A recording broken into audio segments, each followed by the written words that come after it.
warahmatullahi wabarakatuh. Waalaikumsalam. Innal hamdalillah nahmaduhu wa nasta'inuhu wa nastaghfiruh wa na'udzu billahi min shururi anfusina wa min sayyiati a'malina. May yahdihillahu fala mudilla lahu wa may yudlil fala hadiya lahu. Wa asyhadu an la ilaha illallah wa asyhadu anna Muhammadar Rasulullah. Allahumma shalli wa sallim ala Sayyidina Muhammad wa ala ali Sayyidina Muhammad wa man tabi'ahum bi ihsan ila yaumiddin, amma ba'd. Ma'asyiral muslimin rahimakumullah, jamaah pejuang salat subuh yang insyaallah dimuliakan Allah Subhanahu wa taala. Segala puji syukur atas segala curahan rahmat, nikmat dan karunia-Nya sehingga kita bisa berada di rumah Allah Subhanahu wa taala. Mudah-mudahan kita semua dijadikan hamba Allah yang istiqomah dalam ridha-Nya. Salawat teriring salam senantiasa tersanjungkan kepada Nabi Allah Muhammad sallallahu alaihi wasallam. Ma'asyiral muslimin rahimakumullah. Kita lanjutkan kembali dan sebelumnya mari kita berdoa kepada Allah Subhanahu wa taala. Kita doakan ahli kita atau ayah bunda kita yang mungkin saat ini sudah dipanggil oleh Allah maupun yang masih menemani kita. Mudah-mudahan diampuni segala dosa-dosanya ayah bunda kita dan khususan kita yang diwariskan. Mudah-mudahan jadikan generasi-generasi yang mumpuni, yang dihindarkan dari rasa malas, sehingga kita dijadikan hamba Allah yang istiqomah dalam ridha-Nya. Amin. Kita doakan anak-anak kita, mudah-mudahan diwariskan putra dan putri yang saleh dan salihah. Khususan saudara kita ya Allah yang saat ini lagi diuji oleh Allah, yaitu khususnya di Sumatera Utara, Aceh, Pidi dan lain, juga Lumajang kemarin juga banjir.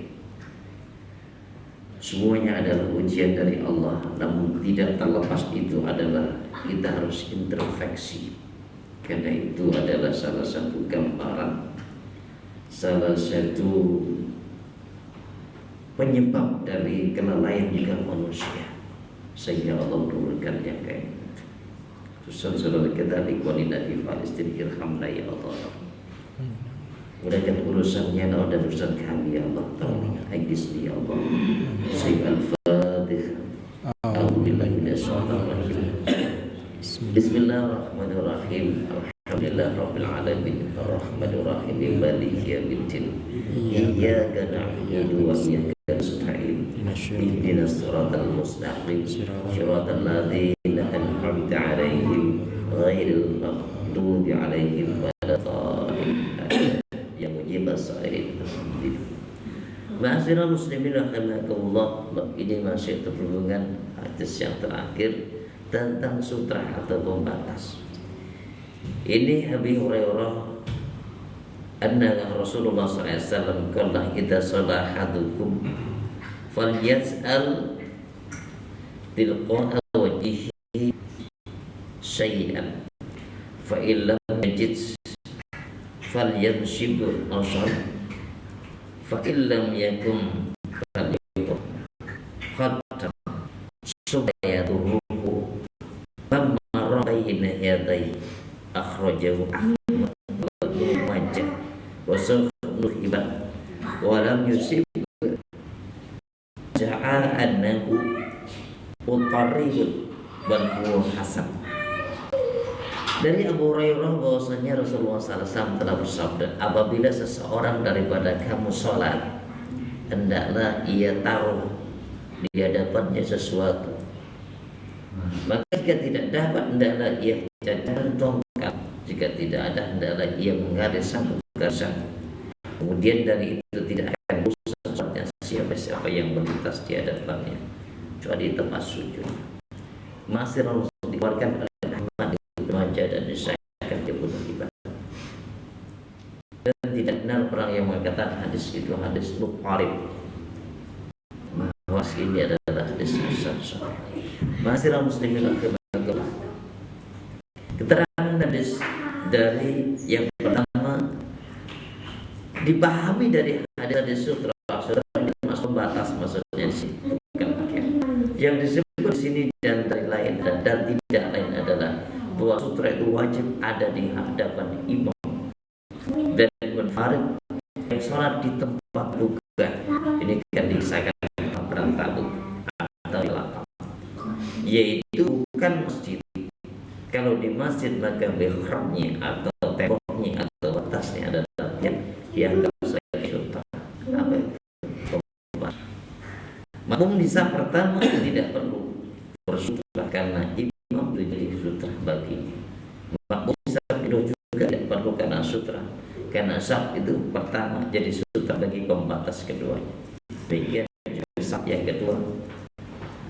Orang yang sholat di masjid tidak di mihrab, tidak menghadap tembok atau yang perlu adanya sutra. Jadi kalau pas di belakang kita ramainya orang, pentingnya untuk menaruh itu biar apa? Tidak lewati. Di masjid yang sudah diatur syarat dengan diberi tanda itu dianggap tidak perlu atau tidak perlu sutra karena ada pembatas. Sutra itu sebaik-baik setinggi 2/3 hasta. Apa saja tanda, walaupun tidak setinggi itu bisa atau boleh dijadikan sutra. Selanjutnya, tempat meletakkan sutra ialah dekat tempat sujud kita. Ini jangan ada kosongan yang bisa lalu antara sutra dengan sujud kita. Seseorang yang telah pakai sutra, jika ada orang lewat di batas sutranya, hendaklah ia tolak, hendaklah ia perang, hendaklah ia halang. Kalau ia melawan, berarti dia dikatakan di sini diserahkan itu setan. Haram melewati di hadapan orang bersutra, di hadapan sutra. Jika seseorang tidak sutra maka batal sholatnya dengan dilewati atau dihadapinya. Jadi kalau di tempat bukan dilewati orang, dilewati di sini dikatakan himar atau budak atau anjing hitam, maka sholat itu yang dilewati tersebut adalah batal. Dan orang yang tidak pakai sutra tidak ada hak menolak apa yang dilewati adalah keras. Masa muslimin rahimakumullah. Ini yang terakhir ini adalah orang yang sholat di tempat terbuka misalnya. Harus ada batas, harus ada pembatas di depannya. Jangan sampai kita sholat tapi depannya ada orang-orang yang tidak berkepentingan atau tidak sholat. Ma'asyiral muslimin rahimakumullah, penting kita di dalam ini coba untuk mengkaji urusan atau benar di dalam sholat kita. Saudara dirahmati Allah Subhanahu wa taala, kita sholat itu bukan ke tempat sujud kita, bukan kita melirik atau melihat ke atas atau ke langit lain. Ini hadis yang pernah kita baca di dalam saat atau pencapaian orang yang menjadi kehusukan di dalam ridho Allah Subhanahu wa taala seperti hadis yang kita baca. Mungkin nanti kita baca kembali insyaallah. Mudah-mudahan kita dianugerahkan rahmat dari Allah Subhanahu wa taala. Kita diberikan rezeki yang limpah sehingga dan biasa berada di rumah Allah Subhanahu wa taala. Mohon maaf kegelapan dan kekurangan.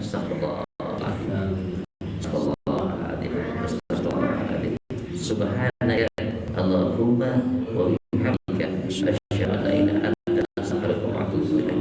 Bila tabiqul hidayah wa la tawalidayah. Wassalamu alaikum